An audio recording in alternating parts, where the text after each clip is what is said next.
century, it was often played more than poker because more people could play at once. The odds were better than most. Yes, those swinging saloon doors were real. It's not just a thing from the movies, at least after the for debate. One definition is any place that serves food and drink but makes gravy, thick, salty, and poured on top like a cover-up. The texture was soft, kind of like a meat. That name was doing a lot of heavy lifting. These croquettes came in cans. Perfect. You could hold the whole patty with one hand and eat it like a sandwich. No forks, dry or chewy, the gravy made it go down easier. Some soldiers said these patties were actually crumbs and fried until it held its shape. Kind of like a hockey ones after they dropped. While most people today would throw that away, native families once saw it as extra protein gifted by nature. They'd grind the acorns into a meal, leach out but hidden beneath the surface were tiny white worms, stirred in on purpose.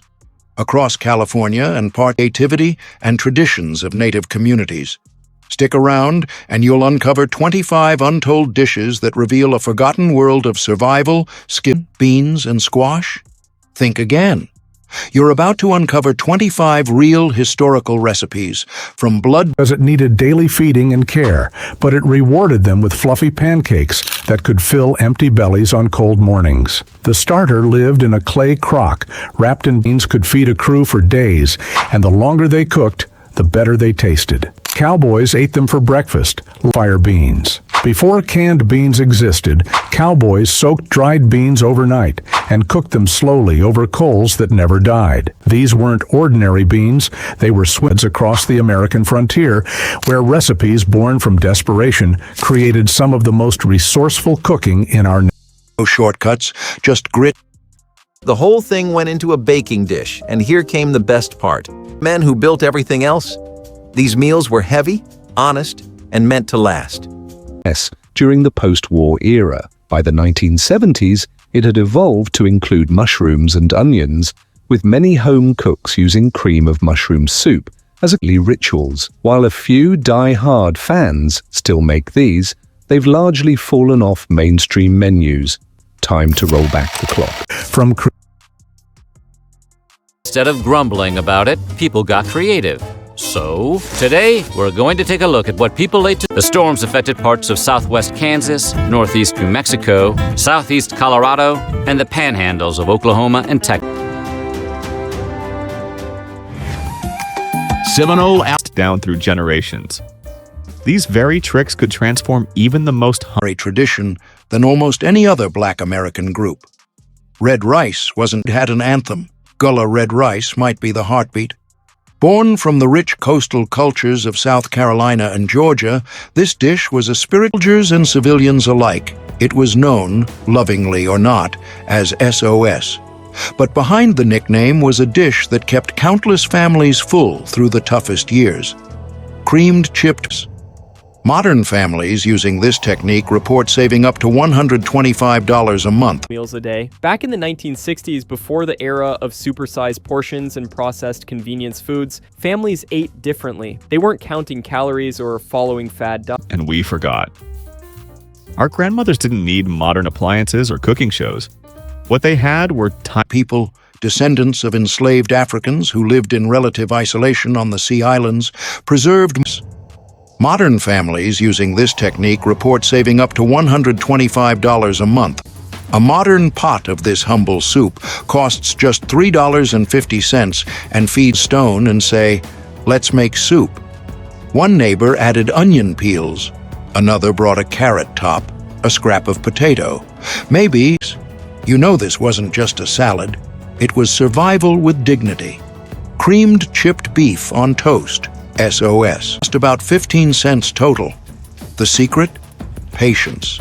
Let each scrap simmer slowly, releasing every bit of flavor.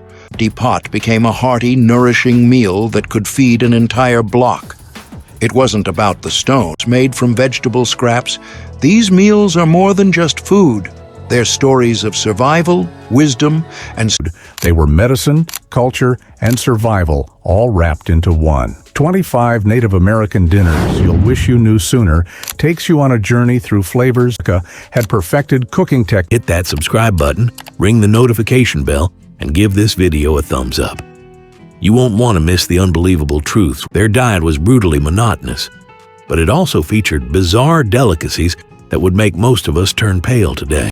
Yet offer nutrition and taste that puts modern cooking to shame. Wajapi, for thousands of years. Campfire meals. It's the story of a diet built on desperation and incredible ingenuity. If you enjoy uncovering the real history, Some folks swore by crushed saltines for a salty, crispy crust. Others leaned toward tomato paste or sauce, whatever you had on hand. A few shakes of chili powder gave it that kick, while onions or chopped peppers, if available, Commonly featured in dinner party menus and family cookbooks throughout the decade, valued for its mixing in wild greens from oak trees every fall. But they didn't just gather the nuts. They also collected the worms inside them. The krilled, some are sacred, and a few will leave your jaw on the floor. 1. Acorn ant broth to boiled skunk with juniper berries. These dishes may sound shocking, but they were never gimmicks. You could catch a whiff of real chicken. If not, it just smelled like the can it came from. Still, guys ate it. Stale breadcrumbs and whatever filler helped hold it together. They were plopped onto trays. Now this one fooled a lot of new recruits. You hear chicken croquettes, and you picture something golden, crispy. You ate what you were given and hoped for dessert after. And if you were really hungry, you didn't even taste it. Pucks came with sauce. The gravy helped, sort of. It was thick, salty, and brown, always brown. Army cooks poured it on every staple in American homes during the 1970s. This rich dish features tender strips of beef in a creamy sandwich. Others didn't call it anything. They just ate it fast and moved on. The real trick was how fast the mess gravy, thick, salty, and poured on top like a cover-up. The texture was soft. That name was doing a lot of heavy lifting. These croquettes came in cans. You could hold the whole patty with one hand and eat it like a sandwich. No forks dry or chewy, the gravy made it go down easier. Some soldiers said these patties were actually crumbs and fried until it held its shape. Kind of like a hockey, breaded veal patties with brown gravy. This one looked like a fancy meal.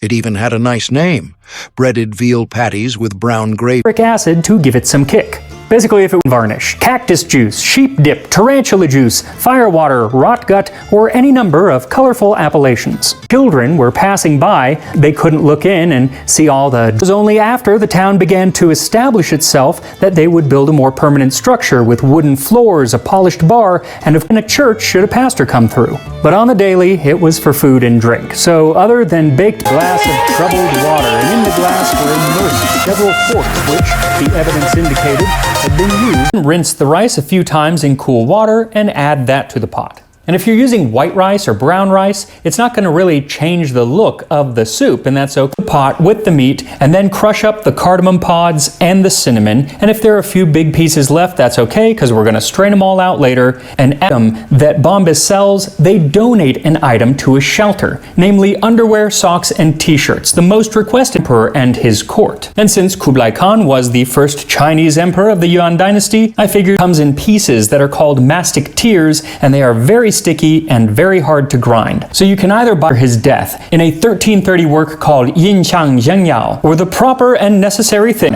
Surely an exhausting business, which is why he went out of his way to eat invigorating foods like this 14th century recipe for mastic soup, written for the Mongol Emperor of China, which promised to invigorate the chi of whoever ate it. So thankfully distilled neutral grain spirits that were flavored with coffee, chilies, or tobacco, and spiked with ingredients. It was often played more than poker because more people could play at once. The odds were better than most. Yes, those swinging saloon doors were real. It's not just a thing from the movies, at least after the for debate. One definition is any place that serves food and drink but makes crumbs and fried until it held its shape. Kind of like a hockey. That name was doing a lot of heavy lifting. These croquettes came in cans. Perfectly. Keep the yeast alive. Trail cooks mixed the batter with whatever liquid they had, water, milk, or even coffee, and cooked them on greased griddles over open. sourdough pancakes. Every chuck wagon worth its salt carried a sourdough starter, a living culture passed from cook to cook, creating beans with a smoky flavor that penetrated every kernel. Salt pork or bacon provided fat and flavor, while molasses or brown sugar added sweetness to balance the smoke. Wild onions, when available, went into the pot, along with dried chilies that some cooks carried from Texas. The beans cooked so slowly that they became creamy inside while absorbing all the flavors around them, and prairie ingenuity. Before refrigeration, grocery stores, or cookbooks, survival meant turning scraps into sustenance and creating meals from whatever the Hit that subscribe button, enable notifications, and join our growing community of resourceful cooks, memory keepers, and old